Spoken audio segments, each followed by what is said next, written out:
Bienvenidos a todos a esta cuarta lección de En el principio. Estamos estudiando los primeros capítulos de Génesis, investigando y meditando los principios de muchas de las doctrinas muy importantes y algunas de las verdades muy importantes que nos ayudan a entender toda la Biblia, porque vemos el comienzo de muchas cosas aquí que vemos a través de la Biblia. Entonces, cuando entendemos bien Génesis 1 a 12, entenderemos mejor toda la Biblia. Muy bien. Hoy nos toca algunos capítulos. De hecho, no vamos a leer la historia directamente de la Biblia hoy porque son bastante versículos. Entonces, espero que hayan hecho su tarea y se hayan preparado para esta clase, porque obviamente estamos estudiando la historia y tenemos nuestras Biblias enfrente de nosotros, pero no vamos a leerla por causa del tiempo. Empezamos con una oración. Oremos. Querido Padre Celestial, sé que no toleras el pecado. Perdóname por Jesús, mi Salvador. Fortalece mi fe para que, como Noé, yo sea siempre encontrado obedeciéndote y amándote a pesar del mundo que me rodea. Te lo pido en el nombre de Jesús, mi Salvador. Amén.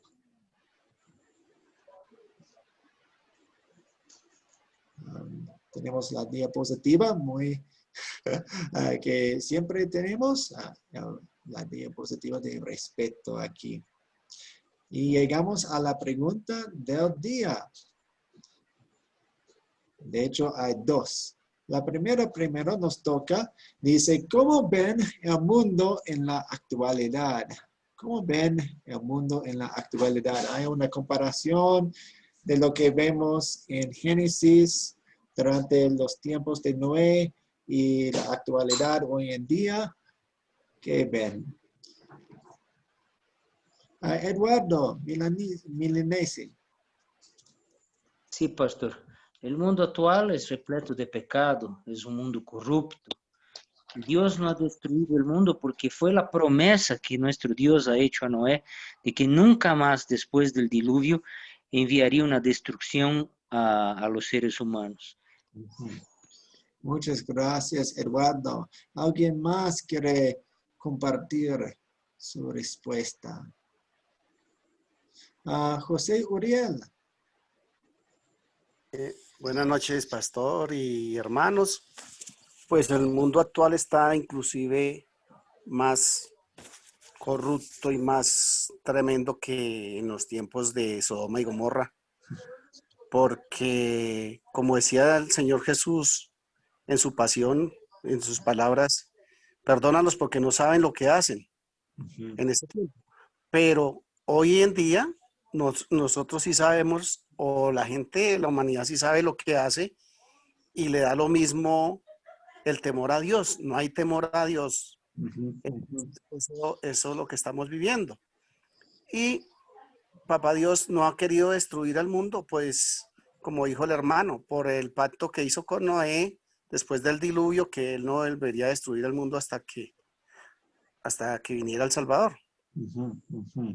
Sí, sus palabras, José, me hacen recordar del discurso de Jesús en los capítulos 24 y 25 de Mateo, cuando habla acerca de los últimos tiempos. Y una de las descripciones es que el amor de muchos se enfriará. El amor de muchos se enfriará y la situación se va a empeorar mucho. Entonces vemos eso, vemos la conexión ahí. ¿Alguien más?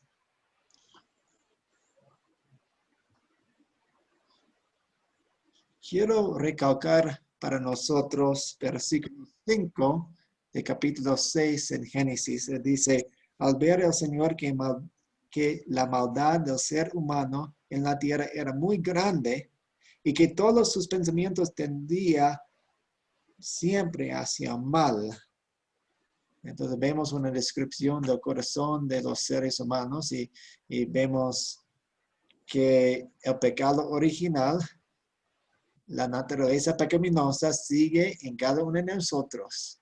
Entonces, igual, por naturaleza, todos nuestros pensamientos y deseos tienden al mal. Ahora, la segunda pregunta, ¿por qué el Señor no ha destruido al mundo?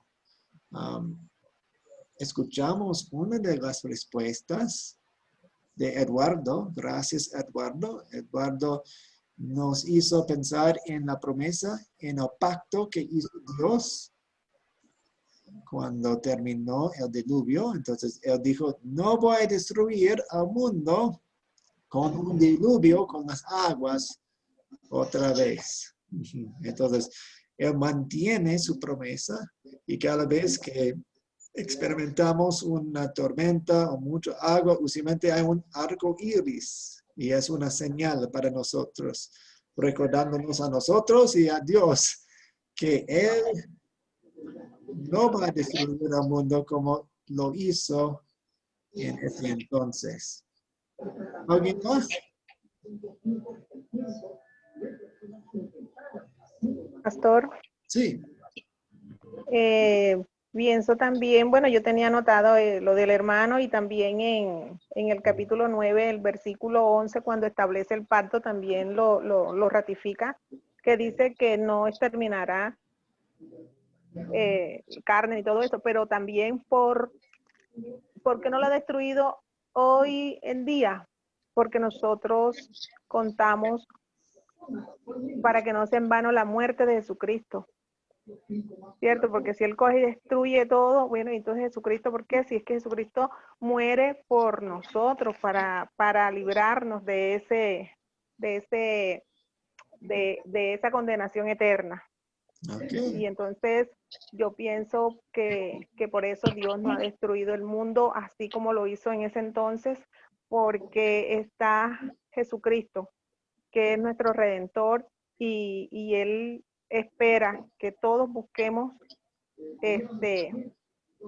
ganar esa salvación, que ya Jesucristo la ganó por nosotros, pero que nosotros no la perdamos. Gracias por hacer la conexión con el Evangelio. Dios es muy paciente y Él quiere que su palabra llegue a los confines de la tierra. Y por eso no termina el mundo. En el fin del mundo, Él va a destruir todo con fuego. Pero todavía no es tiempo. Todavía Él está recolectando su familia.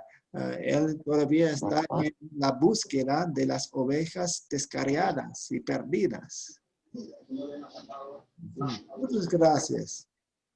Vamos a seguir, si no hay más preguntas. Seguimos. Yo quería mostrarles un pasaje de la segunda de Pedro 3. Y de hecho habla acerca de un paralelo que vemos entre la generación en los tiempos de Noé y nuestra generación. Y las dudas, la incredulidad de las personas y algunas cosas similares. Les voy a leer esta sección. Dice, pero antes deben saber que en los tiempos finales vendrá gente blasfema, que andará según sus propios malos deseos y que dirá, ¿qué pasó con la promesa de su venida? Hablando de la segunda venida de Jesús. Desde el día en que nuestros padres murieron, todas las cosas siguen tal y como eran desde el principio de la creación. Pero con toda intención se olvidan de que desde la antigüedad fueron creados los cielos por la palabra de Dios, lo mismo que la tierra, la cual proviene del agua y subsiste por medio del agua. Por eso el mundo de entonces fue destruido por una inundación. Pero esa misma palabra ha reservado los cielos y la tierra que ahora existen. Los ha guardado para el fuego en el día del juicio y de la destrucción de los hombres perversos. Pero no olviden, amados hermanos, que para el Señor un día es como 1000 años y 1000 años como un día. El Señor no se tarda para cumplir sus promesas, como algunos piensan, sino que nos tiene paciencia y no quiere que ninguno se pierda, sino que todos se vuelvan a Él. Entonces vemos que hoy en día en esta generación de personas, a veces la gente se burla de la Biblia, de los creyentes, de nosotros y dice, pues el Señor no viene. Hemos vivido así por siglos y siglos y siglos y siglos y siglos y nada cambia. Ellos se olvidan del comienzo de todas las cosas que nosotros hemos visto en los primeros capítulos de Génesis. Se olvidan de la palabra de Dios y piensan que, el Señor, pues, Él supuestamente llegó hace 2000 años y Él dijo, yo vengo pronto y todavía no llega, no viene. Eso no es pronto para nosotros, pero se olvidan del tiempo, se olvidan de Dios. Para Dios, 2000 años es nada. 2000 años es como 2 días para Él. Y nos tiene paciencia. Él no quiere que nadie se pierda, sino que nos salvemos. ¿Un comentario hasta aquí? ¿Pregunta?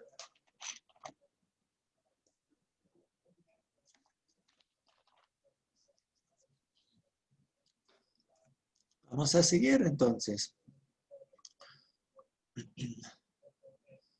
Aquí vamos a tener algunas preguntas de considerar. Algunas, especialmente esta pregunta, vamos a pasar un poco más tiempo porque hay algunos asuntos importantes. Otras preguntas vamos a ir más rápidamente. Entonces, la primera pregunta es, ¿quiénes son los personajes de esta historia?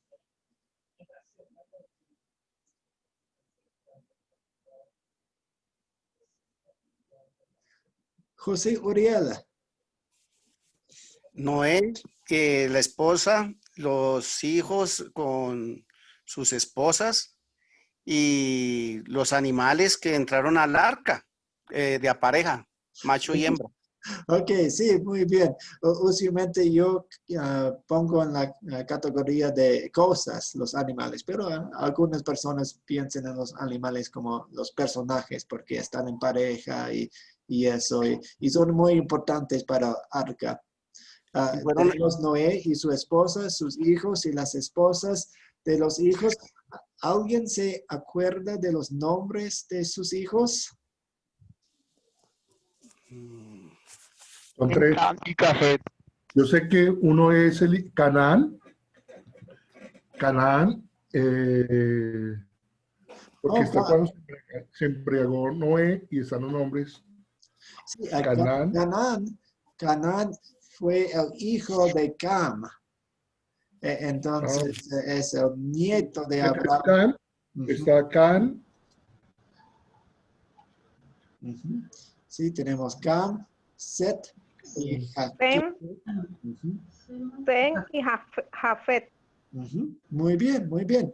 ¿Otros personajes que ven ustedes?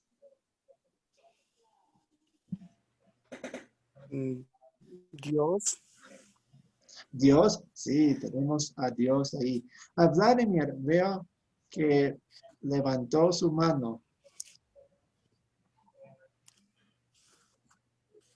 Okay. Sí, entonces tenemos a los hombres malvados, las hijas de los hombres, los hijos de Dios, dice, Noé, Sem, Cam, Jafet y sus esposas, y los Nefalim.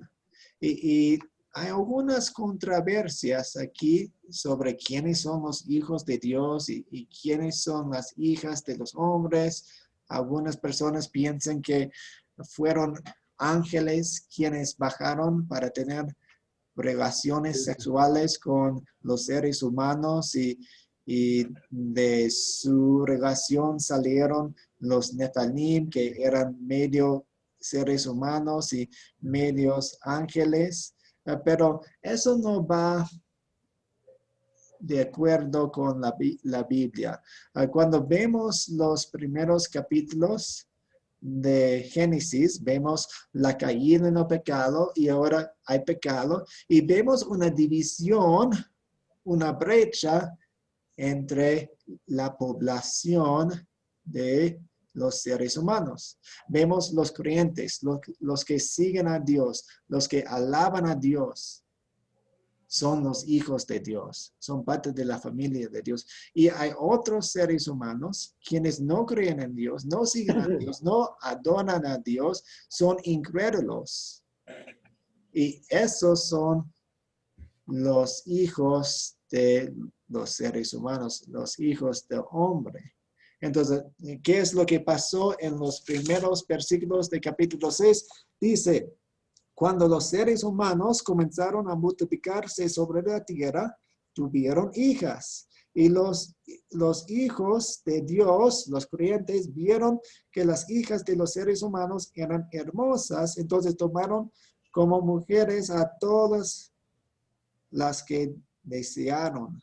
Entonces vemos el matrimonio es sumamente importante y queremos parejas muy fuertes en la palabra de Dios, en su relación con Dios, pero ¿qué es lo que vemos? Vemos los creyentes con prioridades equivocadas. Entonces, ellos están mirando más las apariencias, mirando más la belleza física. Menosprecian la importancia de la belleza de una persona espiritual, creyente.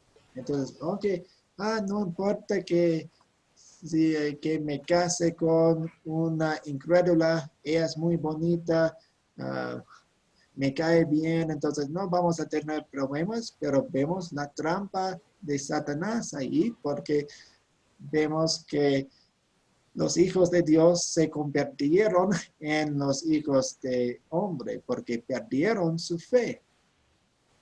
Perdieron su fe. Esa es la primera controversia o pregunta, duda que personas tienen.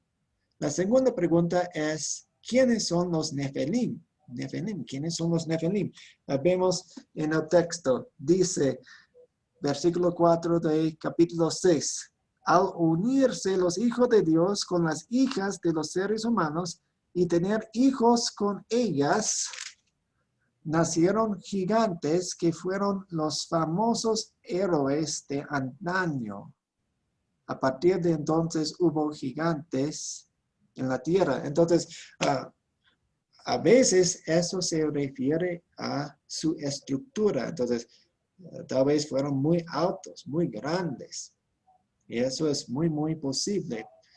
También se refiere a su actitud, su comportamiento, porque la palabra Nefilim viene de una palabra hebrea que quiere decir caer sobre. Entonces, fueron personas muy violentas, corruptas, que usaron su poder para dominar a los demás. Y de hecho, fueron héroes, fueron personas muy famosas. Wow, él es tan poderoso, wow, tiene tanto poder, él puede hacer lo que quiera y apreciaban los gigantes, los Nefilim, porque tenían tanto poder. ¿Alguna pregunta hasta aquí? Sí, pastor, tenía la duda, disculpe, porque yo no leía esa palabra Nefilim en mi Biblia y entonces no sé si es por la la palabra esa, nefilín, ahorita que Oh, usted sí. la nombraba, yo no la encontraba en mi Biblia. Yo dije, pero yo Oh, sí, no muy leí bien. ese pedazo. Hay algunas ¿Qué traducciones. otra versión? Sí, Ah, ya. en mi versión aquí se traduce como gigantes.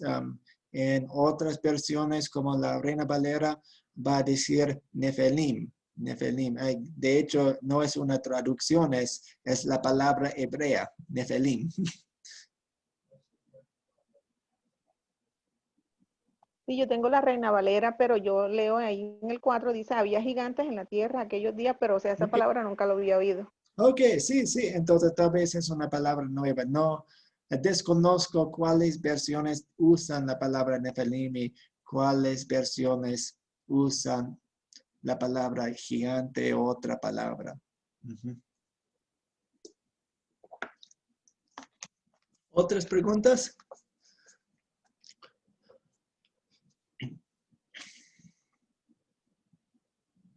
Sí, cuando pensamos en los ángeles y algunas personas piensan, oh, bajaron y tuvieron relaciones sexuales con los seres humanos, pues los ángeles no son seres sexuales, no tienen sexo, no se reproduzcan. Dios creó una cantidad de ángeles y todavía hay esa cantidad de ángeles, pues algunos ángeles se cayeron en la tentación y ahora son demonios, pero hay hay el mismo número de ángeles como antes. Ok, vamos a seguir.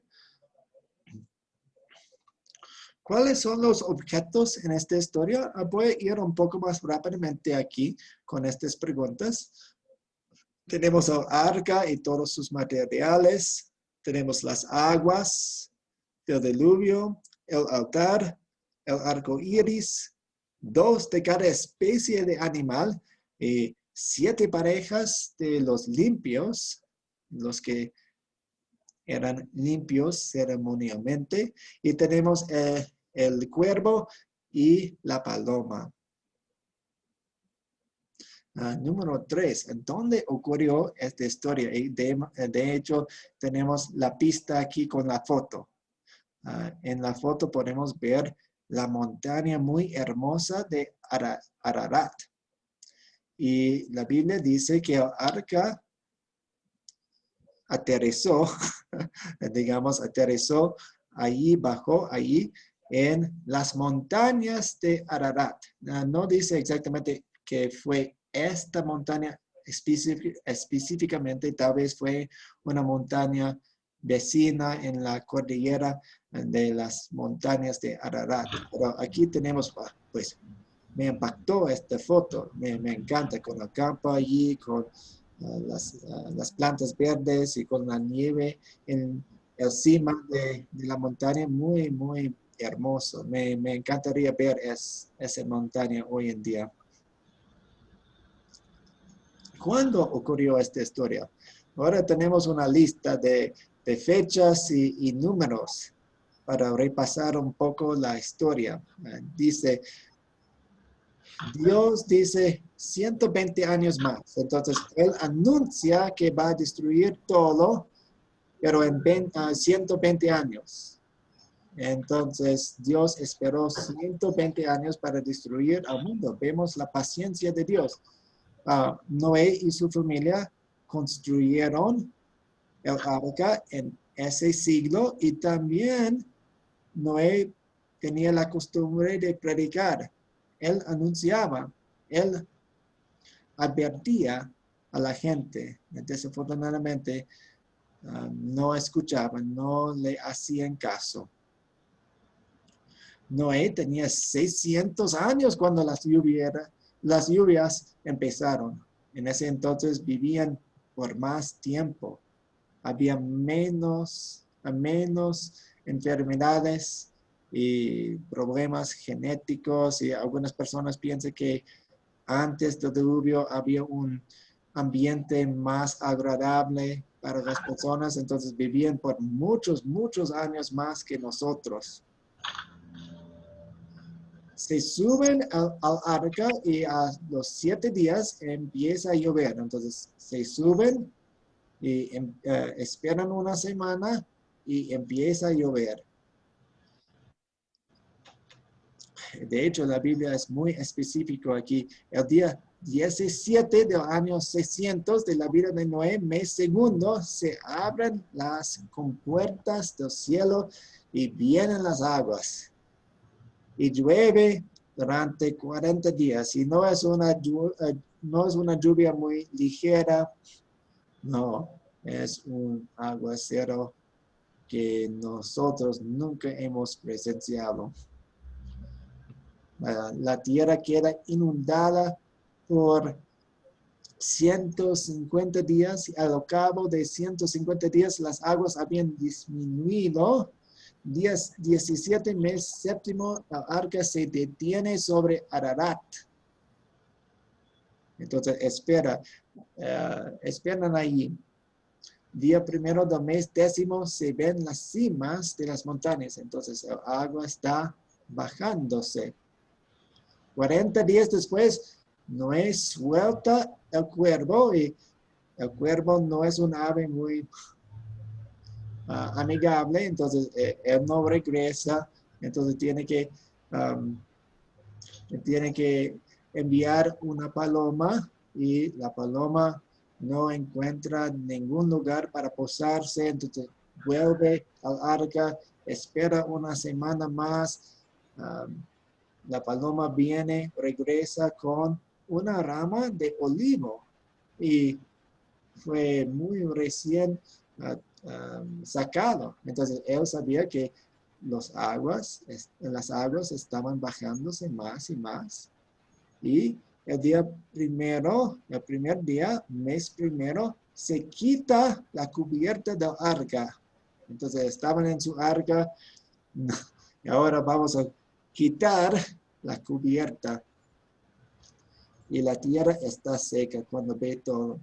Entonces espera hasta que Dios le dijera que saliera del arca.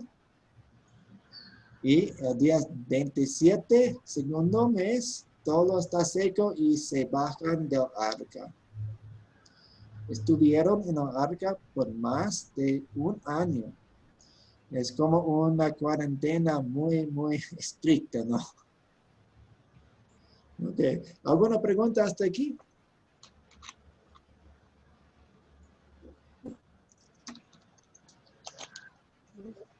Ok. Seguimos.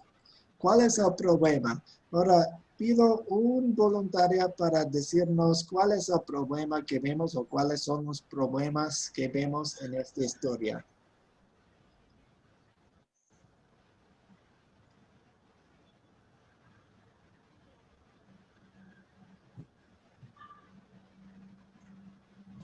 Pues la lluvia, pastor. Ok, la lluvia, entonces ellos necesitan de un arca para protegerse de la lluvia. Muy bien. José Avalos. Pastor, el problema que vemos es el pecado, y que el Señor llama a Noé y le dice, pues, que hagan la del arca porque él va a mandar mucha agua. El problema es el pecado en sí. Sí. Camilo. No, sí, lo mismo que mi hermano José, pero también ahí en la Biblia dice que él proclama el juicio del Señor, Noé, y proclama que por el pecado van a ser liquidados todos. El problema es el pecado, como dice el hermano José.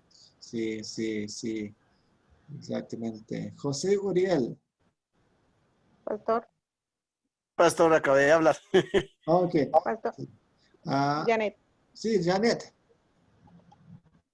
Pastor, pienso, bueno, yo escribí acá que el problema fue la maldad del hombre que hizo que Dios se arrepintiera de haber creado todo. Entonces ese fue el gran problema, porque en la medida que ya él se arrepiente, ya ahí viene todo lo que aún estamos sufriendo. Sí, sí, él ve todo el sufrimiento. Muy bien.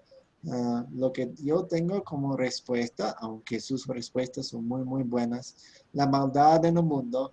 Y nos viene la pregunta, ¿las promesas de Dios van a sobrevivir? Piensen en cuántas personas había en la tierra en ese entonces. Tenían familias muy grandes, vivían por muchos años. Tal vez había más personas en ese entonces que hay en el planeta hoy en día. No lo sabemos, pero algunas estimaciones de personas quienes estudian la población dicen que es muy posible que había millones y millones y millones de personas en el mundo. ¿Y cuántos creyentes había? ¿Cuántos creyentes? Una sola familia. ¿Y qué pasa si ellos se caen? ¿Qué pasa si ellos son matados, asesinados? Dios va a enviar a su Salvador. ¿Qué pasa con la línea del Salvador? ¿Qué pasa con el linaje del Salvador? Entonces, hay tanta maldad. ¿Qué va a pasar con las promesas de Dios? Los eventos, hemos contado algunos de los eventos durante la inundación del diluvio, pero primero había los pecados de las prioridades equivocadas de los seres humanos y los creyentes, los incrédulos y los creyentes. Y el mundo se va de mal a peor. Dios envía el diluvio y después hay 8 personas quienes fueron salvadas y ellos se bajan del arca, empiezan desde cero, pero con alabanza y gratitud a Dios hacen un altar, sacrifican algunos animales en el altar y Dios les da promesas. Las promesas que son muy similares a las promesas que les dio Dios a Adán y Eva. Sean fecundos, multiplíquense, llenen la tierra.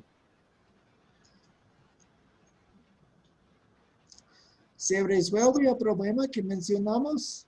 ¿Qué dicen ustedes?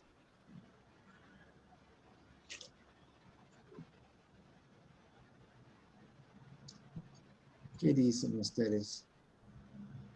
Yo, Pastor, pastor, Sí, José Avalos.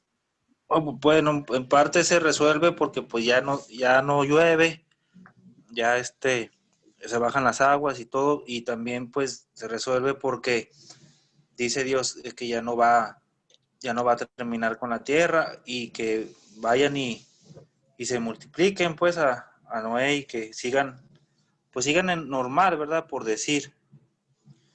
Sí, muy bien. Entonces, Dios promete no enviar o destruir el mundo con agua como hizo en el diluvio. Hoy en día tenemos tormentas, tenemos huracanes, tenemos inundaciones, pero no al nivel del diluvio que cubrió todo el planeta por completo.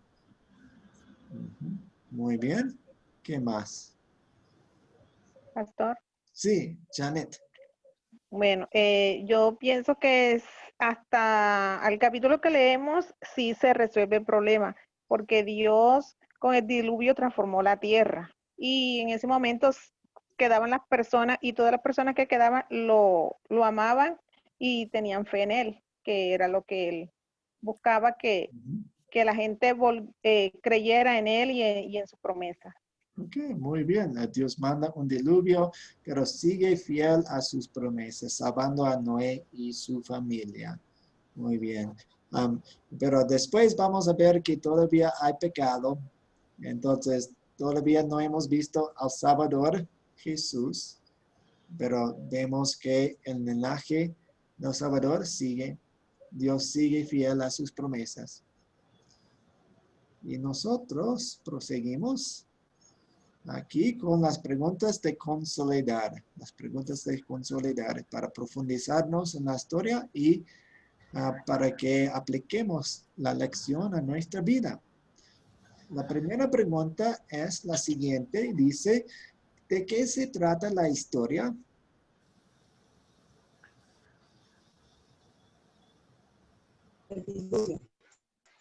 El diluvio, sí, muy bien. ¿Alguien más quiere aportar?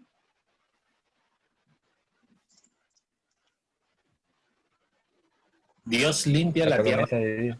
Ok, Dios limpia la tierra. Sí, con agua. La promesa de Dios con Noé. Sí, tenemos la promesa de Dios. Gracias por recalcar eso. Camilo. No, yo lo tengo en consolidar la importancia de la historia. O sea, no como tratamiento de la historia, la importancia, primero es el dolor de Dios por el pecado, por la desobediencia de todos. Segundo, encontrar la obediencia de Noé, la importancia. Lo tercero sería el pacto de Dios con la humanidad, con los hijos de Dios. Muchas gracias, excelente. Yo tengo aquí, Dios destruyó a la raza humana entera, excepto por Noé y su familia, para que no se perdieran por completo los creyentes. Pero me gustaron sus respuestas también. Gracias por ellas. Pastor. Janet, sí, adelante. Disculpe. Yo le quería dar también mi respuesta de Sí. qué trata la historia. Sí, adelante. Yo le escribí, ¿de qué trata la historia? Del segundo castigo que daba Dios a los hombres por su desobediencia y maldad, y la esperanza de vida para aquel que amó y confió verdaderamente en él. Ok, muchas gracias. Ahora nos toca la segunda pregunta que dice, ¿qué pecado nos enseña a confesar esta historia? ¿Qué pecado nos enseña a confesar? Eduardo. La incredulidad, la lujuria, muchos de estos pecados en la época que cometían los que estaban fuera del plan de Dios. Sí. José Uriel. Nos enseña el pecado de la burla, porque se burlaban de Noé y decían que para qué se ponía a hacer un arca donde no había agua, y la falta del temor a Dios. Sí, muy bien. Gracias por sus respuestas. Yo también estaba pensando en nuestros corazones. De nuestros corazones salen el pecado. Y por naturaleza somos iguales como los incrédulos antes del diluvio. Todos nuestros pensamientos y deseos tendían para el mal. Bien. Bien. Yo tengo aquí algunos más. Dice el pecado de no reconocer nuestros pecados. Noé predicaba por más de un siglo y no vemos ninguna otra persona entrando en el arca con ellos. No reconocían sus pecados. La ceguera, se llama ceguera. La ceguera del pecado es un pecado muy peligroso porque no vemos nuestro pecado cuando somos ciegos. El conformarme a una generación muy corrupta. Vivimos en el mundo, dice la palabra de Dios, pero no somos del mundo. Es muy fácil equivocarnos en eso. Y la cultura, el pecado, una generación corrupta, nos pega muy, muy rápidamente. ¿Alguna pregunta hasta aquí?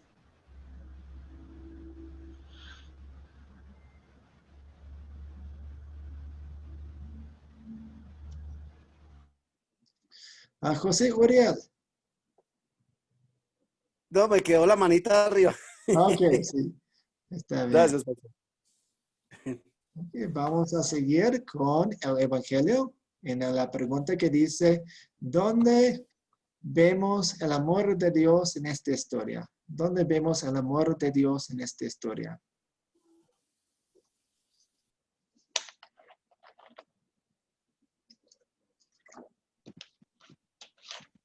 Pastor. Adelante, Janet. Vemos el amor de Dios en la preservación del hombre, porque a pesar de que Él quiso destruir todo lo que había hecho, quiso conservar ese linaje para nuestra salvación posterior y conservó al hombre, a pesar de lo dolido que estaba con todo lo que estaban haciendo mal. Él dio el inicio de una nueva generación de hombres que lo adoraran. Entonces ahí veo el amor de Él. Sí, gracias. ¿Alguien más?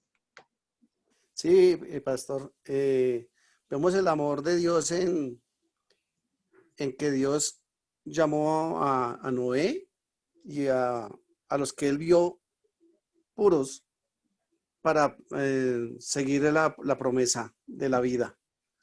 Y en el arco iris, en el pacto que hizo. Entonces, cada vez que llueve, uno ve el arco iris, uno ve el amor de Dios reflejado ahí. Sí, muy bien. Camilo. Sí, no, lo mismo que dice el hermano José. En Okay. el pacto se conoce el amor de Dios. Vemos la paciencia de Dios cuando se esperó 120 años antes de destruir el planeta. También vemos la protección de Noé y su familia. Vemos que la línea del Salvador fue conservada.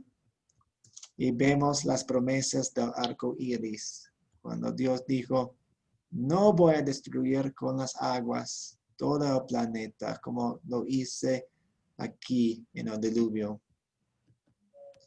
Muy bien. Y también el bautismo. No vemos el bautismo aquí. Vamos a examinar esto de cerca después con el tema del día. Hay una conexión que hace el apóstol Pedro. Él compara el diluvio con el bautismo. Interesante. Vamos a verlo. La limpieza del alma. Seguimos. 4. Yo, pastor. Sí, José. Bueno, yo aquí veo algo así personal, por decir, Dios preparó, dio instrucciones específicas de ancho y de largo, de preparar esa barca a su fiel creyente. Igual, ahora en día, pues, Dios nos prepara a través de su palabra, como creyentes que somos, para enfrentarnos a ese diluvio que tenemos hoy en día. Aún siendo pecadores, pues Dios nos da esas armas, esa que es la palabra de Dios, ¿verdad?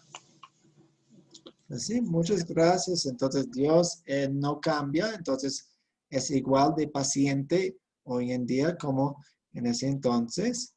Tenemos el tiempo de la gracia. Sabemos que el fin se acerca, entonces no sabemos en qué día será. Entonces queremos estar preparados, creyendo en Jesús como nuestro Salvador, y queremos que otras personas estén preparados también para la llegada del Salvador.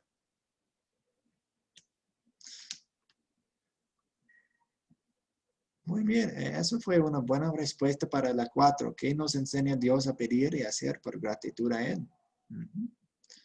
Muy bien, también quiero agregar, cuando nosotros queremos casarnos o queremos enseñar a otras personas como a nuestros hijos qué son nuestras prioridades en el casamiento, pues tal vez revisamos esta historia con ellos y les mostramos que las apariencias pueden ser un obstáculo muy grande para nuestra fe. Queremos apreciar la belleza interior antes de la belleza exterior.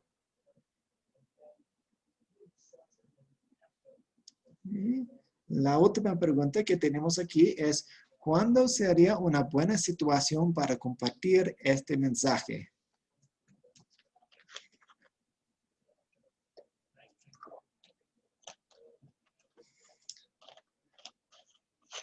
Lo siento, yo cené comida muy salada, entonces estoy tomando agua todo el tiempo. ¿Cuándo sería una buena situación para compartir este mensaje?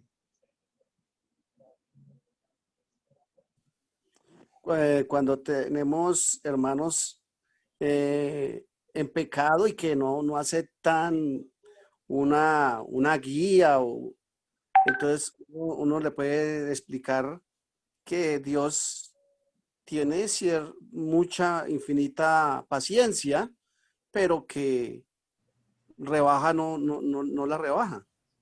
Ok. Gracias, José. Camilo. Yo creo que sería bueno para que eso serviría para ver que ellos, reconocer el pecado, que uno cuando está ciego al pecado, con este versículo uno puede reconocer que el pecado produce dolor, no solamente a nosotros, a nuestro espíritu, sino a Dios. Sí, muy bien. Gracias. Vamos a seguir. Y tenemos nuestro tema importante que nos toca, y el tema es el bautismo. Y vamos a explorar el vínculo entre el diluvio y el bautismo que encontramos en la primera de Pedro 3, 18 a 22. La primera de Pedro 3, 18 a 22. Voy a leer la sección por nosotros. Entonces Pedro, recordamos que él fue discípulo de Jesús y ahora escribe una carta. ¿Y qué dice en su carta?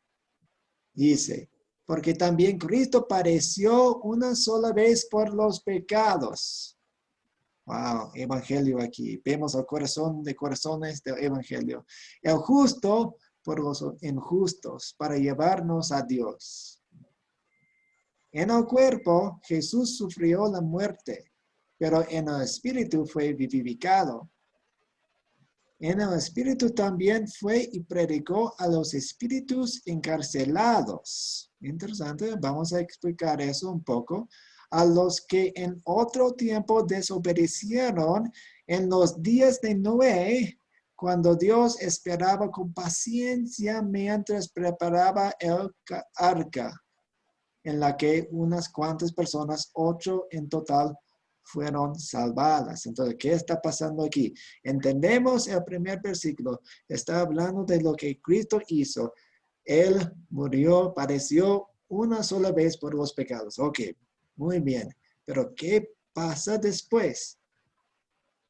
Este versículo habla del tiempo cuando Jesús resucitó, pero antes de aparecerse a los demás, como a María y a los discípulos, él bajó al infierno. ¿No? ¿Por qué bajó al infierno? No para sufrir más, porque ya sufrió, ya pagó la deuda de los pecados en la cruz. Entonces no bajó para sufrir, no para eso. Ni tampoco bajó para darles a los que están en el infierno una segunda oportunidad. Dice predicó. Tal vez una palabra más clara sería anunciar, porque ¿qué hizo? Él anunció su victoria sobre el diablo en el mismo infierno. Entonces, él estaba anunciando, yo gané, yo vencí al diablo. Ok, interesante. Y toma como, si pensamos en, tristemente hay muchas personas en el infierno. Si pensamos en los grupos que se representen en el infierno, vemos que un grupo muy grande sería la generación que no creó antes del diluvio. Entonces está hablando sobre esas personas. Ok, seguimos. Las 8 personas fueron salvadas por medio del agua. Ok, últimamente, y es correcto decir, el diluvio destruyó todo.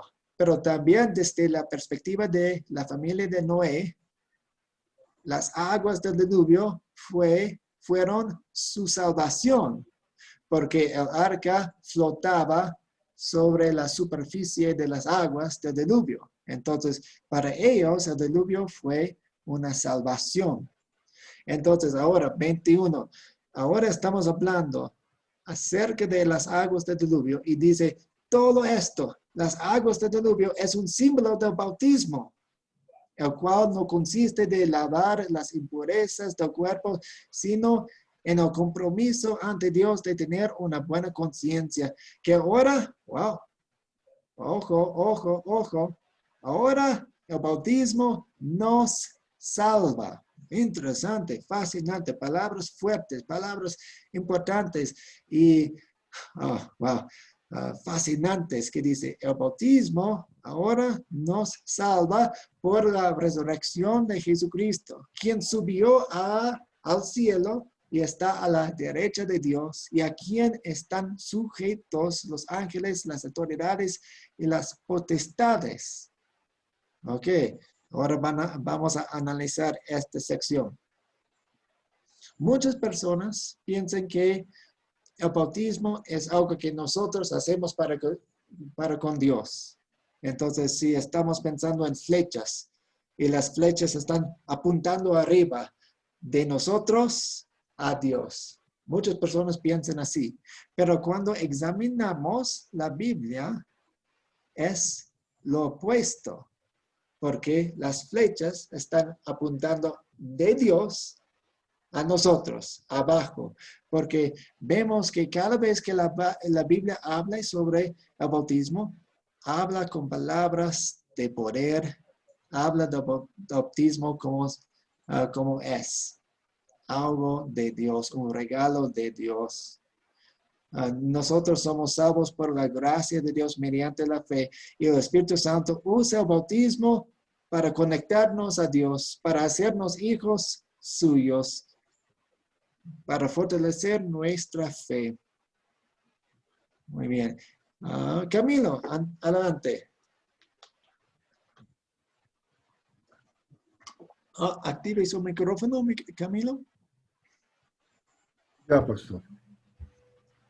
Cuando hablan comparan con el diluvio por el lavado del pecado en el mundo, y lo comparan ahí con la promesa del bautismo. ¿Sí lo hacen así, pastor? Sí, entonces está hablando para la familia de Noé, las aguas del diluvio fue un tipo de salvación para ellos, porque no murieron en el diluvio. Ellos estaban sanos y salvos en el arca. Ahora, Pedro y Dios, obviamente, usa esa imagen, esa ilustración para enseñarnos algo sobre el bautismo y compara el diluvio con el bautismo. Y el bautismo nos salva a nosotros como los salvó a la familia de Noé. Además de ahí es cuando limpia el primer pecado, cuando uno nace muerto, lo resucita espiritualmente con el perdón. Sí, la Biblia nos describe por naturaleza como ciegos en nuestros pecados, enemigos de Dios y muertos en nuestros pecados. Necesitamos un milagro de Dios. Necesitamos que Dios nos resucite a través de la palabra de Dios que encontramos en la Biblia y también encontramos en el bautismo. Y en la comunión. Y en la comunión, exactamente. Gracias, pastor. Excelente. Vladimir. Sí, pastor. Quiero pues también agregar que aquí dice la palabra misma, dice, porque la gracia de Dios se ha manifestado para salvación a todos los hombres.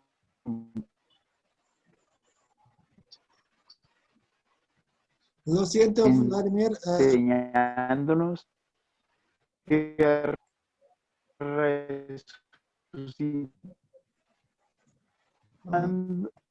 renunciando dando la esperanza, bienaventurada y se dio a sí mismo por nosotros para redimirnos de toda iniquidad y purificando para y un pueblo propio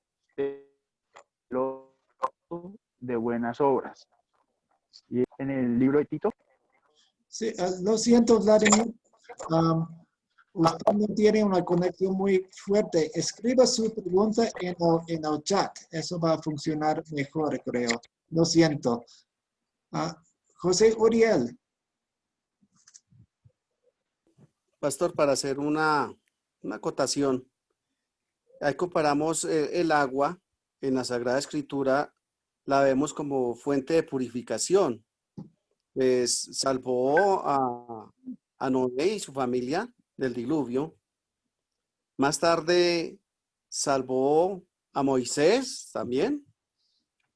Y después Jesús también la usó antes de la cena cuando lavó los pies de los apóstoles, ¿sí? Entonces vemos como un paralelo del agua como purificación.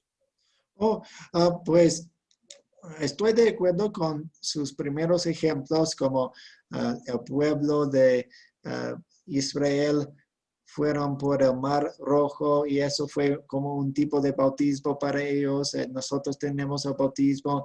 La familia de Noé fue salvada en el diluvio. Cuando hablamos de cuando Jesús lavó los pies de sus discípulos en el Jueves Santo, eso habla más y se refiere más a la actitud de un sirviente que nosotros queremos. Entonces, no es una purificación, es más cómo queremos servir a los demás. Listo, pastor, perdón. Sí, sí. A ver, ¿algunas otras preguntas?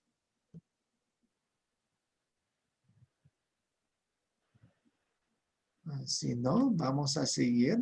Muchas gracias por su participación en la clase hoy. Hemos llegado al fin de nuestra clase y